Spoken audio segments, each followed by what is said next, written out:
We've been meeting together for a while now in our kindergarten network meetings, and I was thinking about how this has impacted you as professionals and sort of the key things that have happened for you in terms of your professional knowledge.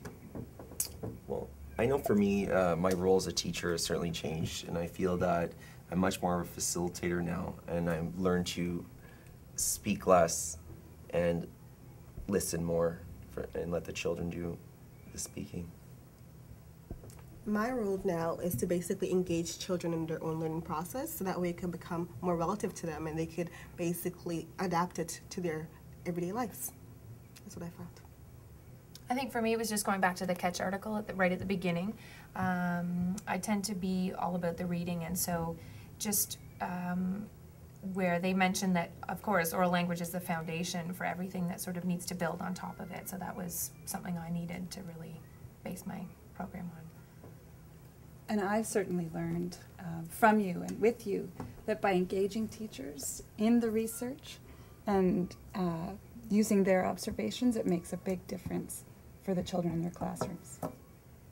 So we've talked about how this work has impacted your professional knowledge, and the other part of this work is now, what do you notice about your children and the learning that's happening for them? For my children, Think, Pair, Share has changed my classroom dramatically, and the level of communication has increased quite a bit, and they're much more creative in their communication and what they're saying to each other. For my professional learning, I've realized that my students have actually become better problem solvers. They're able to think through the problems, they're able to communicate that as well. And I realized that also at the centers, when I plan for specific expectations, I'm able to assess it a lot easier and a lot better. I think for me it was just that focus on very specific vocabulary in a read aloud. So not just defining a word, but first defining it and then making a connection to it for the students, and also really physically showing, almost acting it out for the students. So Tamara, can you say a little bit more about the learning that happened for your children? I realized at the center, my students were making predictions more. They were predicting what would happen if they put, for instance, the duck into the water. They were making a lot more predictions, and they tried their predictions, and they actually rephrased their predictions according to what they predicted. They were also making a lot more connections. The center provided a chance for them to increase their vocabulary, and a chance for me as a teacher to facilitate their vocabulary by reshaping it. So I really, really think these centers are setting specific expectations as centers are a really great strategy for teachers to use. Laura, you talked about vocabulary development as well, and there were some specific things that you were doing. Did you want to say a little bit more about that? I think for me it was just because they were so immersed in the vocabulary, and sometimes really big vocabulary from the story in different ways. It was just seeing the carryover often a couple of weeks afterwards, where they were using those big words again and in context was really neat for me. I think for me what's emerged from listening to all of you is that when we're reading evidence-based strategies we know that are effective for young children, you really do see that they make a difference.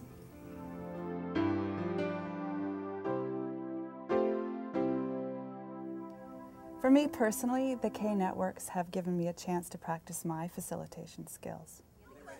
I found myself summarizing deep discussions around the table.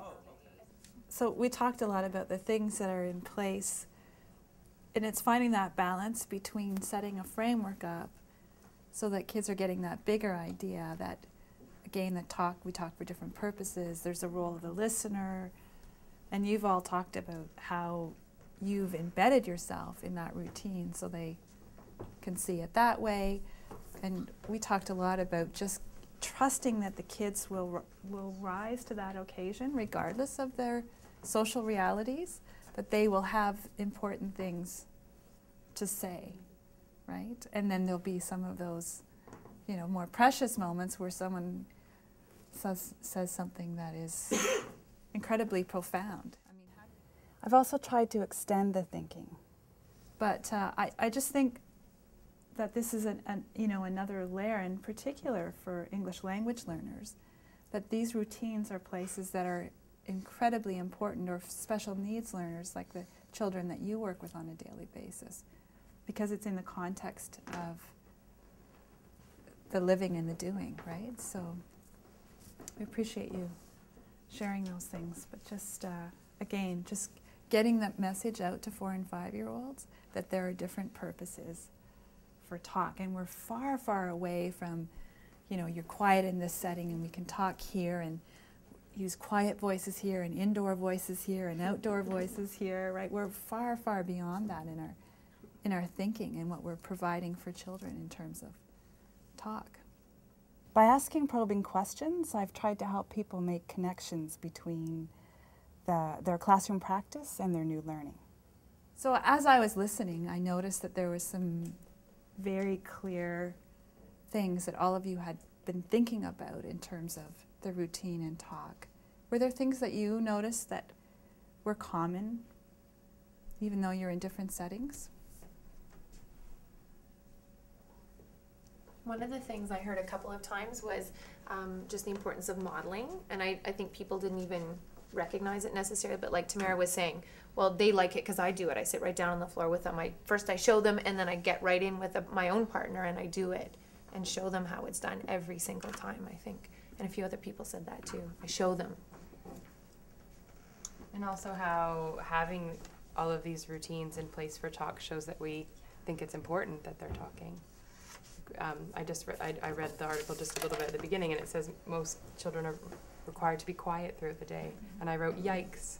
Because, I mean, I'm always amazed when someone says, oh, wow, your class is so fabulous, they were quiet down the hallway. And I'm thinking, they're children. Like, they should be chatting with each other and seeing what's up and going down the hallway and singing silly songs. And I'm always amazed that we're seen as a good teacher if our class is quiet. Yeah. So we obviously all feel that talking children are valuable children. So to add on to what Lisa said, I also find how excited the students get when it comes to time for them to talk.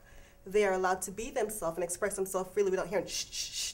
And that's very important for them, because that's the way they get to be themselves, and they get to basically share things that are important to them as well. So I find that the kids in all of our conversations were excited about it as well. And they were looking forward to coming to school each morning, in my class at least. It was always, oh, are we having bus today? Mm-hmm. It was something that they were excited about, so that was important. I think one of the other things that I hear through all of this is respect and reality. We're clearly showing respect to the students individually and even as a group when we do circle, to say that what you have to say is valuable and we want to hear it. And we're asking them real things. It's not something where it's a close exercise where you're looking for that one thing. It really is, how was your weekend? How are you feeling today? When you're doing that and showing respect to the children, and you even, like during circles, say, you know, well, somebody else is talking right now and we all want to hear what they have to say, that child immediately sits up a little straighter and it's like, well, you know, if you really must know, I feel rather good right now. But it's one of the things that we always talk about in special education, I know, is that you have a rich, real task and you show respect for anything that the student has to offer or ask. There's, you know, we go through that, there's no such thing as a dumb question, and there really isn't. So whatever the question is, you have to speak at their level. Don't talk down to them, and make it seem real. And I like what you said about trying to always be on their level physically as well, because we're clearly so much taller than they are. So again, real and rich.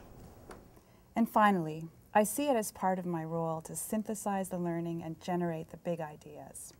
To wrap things up again and to go back to that power of talk, I think what I've really heard differently from this conversation is that we're giving children possibilities, and you know, your ideas around respect and the richness of conversation, but there's this bigger idea that I can change things, I can have an influence, I can impress my ideas upon people, my ideas grow and get better when I listen to others. It's a very new concept to think about in relation to special education and our youngest learners. And I think your examples today have really proven that that's critical for 4 and 5-year-olds, and children who've been identified with special education needs need to have those same opportunities to be really critically thinking and critical listeners.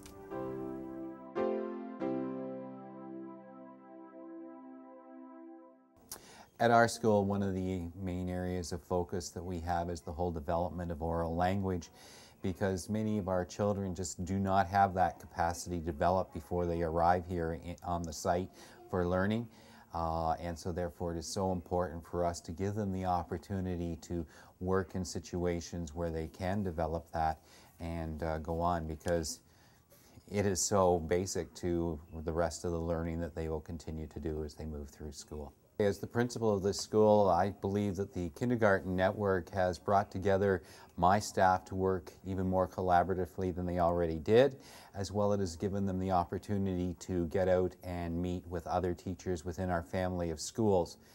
Teaching often is viewed as an isolated profession, because you go into your classroom, you do your own thing from 9 till 3:30, and then the day is over. And this is an opportunity where we already have collaboration going on within the school, and it's now a chance to even move out further and seek opportunity to find out what best practices are going on elsewhere, as well as sharing what's going on in here, and finding out about new strategies, talking about implementing them, and then afterwards getting back together and talking about how it went, sharing the successes, and coming up with ideas maybe to move on and gain on what we've already learned. So it's been a very positive thing, and we look forward to it continuing.